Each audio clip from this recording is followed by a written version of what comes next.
नमस्कार, news click में आपका स्वागत। आज हम बात करेंगे पालघर में हुए लिंचिंग की। पालघर महाराष्ट्र का एक जिला है और वो महाराष्ट्र और गुजरात के बॉर्डर पर है। जहां है लिंचिंग हुआ है वो गांव केंद्र शासित नगर हवेली से आधे घंटे पर है। पहले तो बात यह करनी चाहिए कि ये लिंचिंग 16 अप्रैल को कैसे हुआ और 48 घंटे तक लिंचिंग की खबर लोकल न्यूज़पेपर्स में आई, लोकल चैनल्स में आई, लेकिन कुछ भी विवाद नहीं हुआ। 48 घंटे बाद विवाद शुरू हुआ। वो दिल्ली से हुआ। बीजेपी के कुछ चंद नेताओं ने यह विवाद शुरू किया कि इस पालघर के लिंचिंग में 2 हिंदू साधु मारे गए हैं और वो शायद मुसलमानों द्वारा मारे गए हैं। ये बिल्कुल सच नहीं था। मैंने जो तहकीकात की है और मेरे पास 2 जानकारी है, उसमें से ये साफ लगता है कि पालघर का जो लिंचिंग है वो बिल्कुल ही कंडेमनेबल है। ऐसा लिंचिंग किसी का भी नहीं होना चाहिए। ऐसा लिंचिंग किसी भी जात या धर्म के लोगों को नहीं करना चाहिए। ये मानवता को कलंक है। लेकिन पालघर के लिंचिंग में कोई धार्मिक एंगल नहीं है, कोई जातिवाद नहीं है। ये लिंचिंग अफवाहों के कारण हुआ है। आपको याद होगा 2-3 साल पहले महाराष्ट्र के धुले जिले में ऐसे ही लिंचिंग हुआ था। 5 लोगों को अफवाहों के आधार पर मारा गया था और ये 5 लोग जो थे वो नोमैडिक ट्राइब्स के थे। पालघर के जिस गांव में ये लिंचिंग हुआ है उस गांव में मुस्लिम समाज का एक भी घर नहीं है। लिंचिंग करने में जिन्होंने हिस्सा लिया है वो सारे लोग आदिवासी समाज के हैं और लिंचिंग में मारे गए 2 साधु और उनका ड्राइवर जो है वो नोमैडिक ट्राइब्स का है। आप देख लीजिए अफवाह के आधार पर बहुजन समाज में कैसे झगड़े लगाए जाते हैं। क्या अफवाह थी? ये अफवाह पिछले 8 दिन से पालघर डहाणू के इलाके में घूम रही थी। गांव वालों को व्हाट्सएप पर बताया जा रहा था कि कुछ चोर आएंगे और आपके बच्चों को भगा के ले जाएंगे। ये जो चोर है एक तो मुसलमानों के पहराव में होंगे या फिर डॉक्टर या साधु के पहराव में होंगे। जब ये पालघर के लिंचिंग की घटना हुई उसके 2 दिन पहले यानी कि 14 अप्रैल को एक डॉक्टर को, जो स्थानीय डॉक्टर है, बहुत ही पॉपुलर डॉक्टर है, उसके ऊपर भी हमला किया था गांव वालों में, क्योंकि अफवाह ये थी कि डॉक्टर्स भी इस तरह को बच्चों को भगा के ले जा रहे हैं। इस डॉक्टर को गांव वालों ने 200-250 की भीड़ थी, उसने उसको रास्ते पर अड़ाया और उसके ऊपर पथराव किया। फिर इस डॉक्टर ने पुलिस को फोन किया, पुलिस वहां आ गई। पुलिस पर भी गांव वालों ने भारी पथराव किया। ये घटना है 14 अप्रैल के शाम की। इस डॉक्टर ने अपना वीडियो बनाया है और वो कह रहा है कि अगर उस वक्त पुलिस नहीं आती तो मैं बिल्कुल ही मारा जाता। देखिए, इस प्रकार की घटना, हिंसक घटना, अफवाहों के आधार पर जो हिंसा होती है, या अफवाहों के आधार पर लोगों को जिस तरह से गुमराह किया जाता है, उस प्रकार की घटना इस इलाके में 16 अप्रैल के पहले भी हुई थी। इसके पहले एक पुलिस पर भी हमला हुआ था, लेकिन प्रशासन ने कुछ कार्रवाई नहीं की। नतीजा यह हुआ कि 16 अप्रैल को रात को 11 साढ़े 11 बजे लोगों ने, ये जो 3 लोग थे, 2 साधु और उनका ड्राइवर, जो मुंबई के कांदिवली से सूरत जा रहे थे, लेकिन लॉकडाउन के कारण नगर हवेली से आगे नहीं जा पाए। ये लोग जब वापस आ रहे थे तो गांव वालों ने उनको रोका और बहुत ही बेरहमी से पीटा। और जब वहां पुलिस आई, पुलिस बहुत कम संख्या में थी, पुलिस ने उसमें हस्तक्षेप करने की कोशिश की। पुलिस ने इन तीनों को बचाने की कोशिश की, लेकिन भीड़ इतनी बेकाबू हुई थी कि पुलिस कुछ नहीं कर पाई। अभी यह सवाल जरूर उठता है कि जब ये पुलिस आई उसके पास हथियार थे या नहीं, उन्होंने फायरिंग क्यों नहीं किया? इस सवाल का जवाब तो पुलिस ही दे सकती है, और अभी सीआईडी इसका इन्वेस्टिगेशन कर रही है। सीआईडी के इन्वेस्टिगेशन में ये बात शायद बाहर आ सकती है, लेकिन इस पूरे मामले को कोई धार्मिक कलर नहीं है, कोई जातिवादी कलर नहीं है, और शायद कोई पॉलिटिकल कलर भी नहीं है। लेकिन क्या हुआ देखिए, बीजेपी के बड़े नेता जो दिल्ली में बैठे हुए, बीजेपी के स्पोक्स पर्सन संबित पात्रा या आरएसएस के एक कद्दावर नेता सुनील देवधर, जो नॉर्थ ईस्ट में आरएसएस का और बीजेपी का प्रचार कर चुके हैं और जिनके ऊपर त्रिपुरा की भी जिम्मेदारी थी, इन दोनों ने ट्वीट करना शुरू किया कि इसमें कम्युनल एंगल है, इसमें सीपीएम के लोग शामिल है, क्योंकि ये सीपीएम का गढ़ माना जाता था। हालांकि ऐसा कुछ नहीं था। जिन्होंने लिंचिंग किया उसमें गांव वाले शामिल थे, आसपास के गांव के भी कुछ लोग शामिल थे।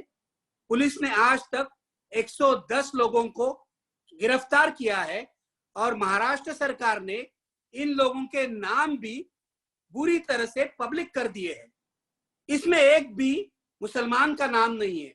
देखिए हमारे समाज के ऊपर क्या गुजर रही है, क्योंकि हम लोगों को इसमें मुसलमान नहीं है ये साबित करने के लिए लिंचिंग में शामिल जो गिरफ्तार लोग हैं उनके लिस्ट पब्लिश करने पड़ रहे हैं। ये हालत है हमारे समाज की, ये हालत है महाराष्ट्र की। लेकिन बात यह है कि बीजेपी के जो नेता है उन्होंने ऐसे कहना शुरू कर दिया कि इसमें सीपीएम के लोग शामिल है, क्योंकि ये सीपीएम का गढ़ था। ये जरूर बात है कि ये पूरा डहाणू का जो इलाका है वो एक जमाने में सीपीएम का गढ़ था। वहां किसान सभा के कार्यकर्ता है, वहां आज भी इस इलाके में सीपीएम का एमएलए है। लेकिन सच बात यह है, इस लिंचिंग के साथ सीपीएम के किसी भी कार्यकर्ता का कोई भी लेना देना नहीं था। फिर भी बीजेपी के समर्थकों ने व्हाट्सएप पर सीपीएम के कुछ कार्यकर्ताओं के नाम पब्लिश किए और कहा कि ये कार्यकर्ता जिम्मेदार है। पुलिस ने जिनको गिरफ्तार किया है इसमें बड़ी संख्या में भारतीय जनता पार्टी के कार्यकर्ता हैं, क्योंकि जिस गांव में ये लिंचिंग हुआ है उस गांव की पंचायत बीजेपी के कब्जे में है और गांव की जो सरपंच है चित्रा चौधरी वो भी बीजेपी की कार्यकर्ता है। तो ये राजनीति करने की कोशिश बीजेपी के नेता कर रहे हैं। वो टारगेट कर रहे हैं सीपीएम को और उनका दूसरा टारगेट है एनसीपी के कार्यकर्ता। एनसीपी के जिला परिषद सदस्य काशीनाथ चौधरी मौके पर जरूर थे, लेकिन वो पुलिस के साथ आए थे और वो इन 3 लोगों को बचाने की कोशिश कर रहे थे। लेकिन जो मॉब था उस मॉब ने चौधरी की कुछ भी नहीं सुनी। जो लोग बचाने की कोशिश कर रहे थे उनको ही बीजेपी वाले टारगेट कर रहे हैं। बीजेपी वाले चाहते हैं कि पालघर लिंचिंग को एक पॉलिटिकल इशू बनाया जाए, क्योंकि उनको लगता है पालघर लिंचिंग के पीछे छिपकर ये सारे बीजेपी के लोग महाराष्ट्र की उद्धव ठाकरे सरकार पर निशाना बना सकते हैं। इसके पहले 8 दिन पहले पिछले हफ्ते बांद्रा की घटना हुई थी। बांद्रा के बाद पालघर की लिंचिंग की घटना हुई है, जिसमें कम्युनल कलर कुछ भी नहीं है। फिर भी बीजेपी वाले सीपीएम को टारगेट कर रहे हैं, मुसलमानों को टारगेट कर रहे हैं या फिर एनसीपी को टारगेट कर रहे हैं। आज वहां हालात ये है कि महाराष्ट्र सरकार ने सीआईडी के पास पूरा मामला सौंप दिया है और सीआईडी का इन्वेस्टिगेशन चालू हो रहा है।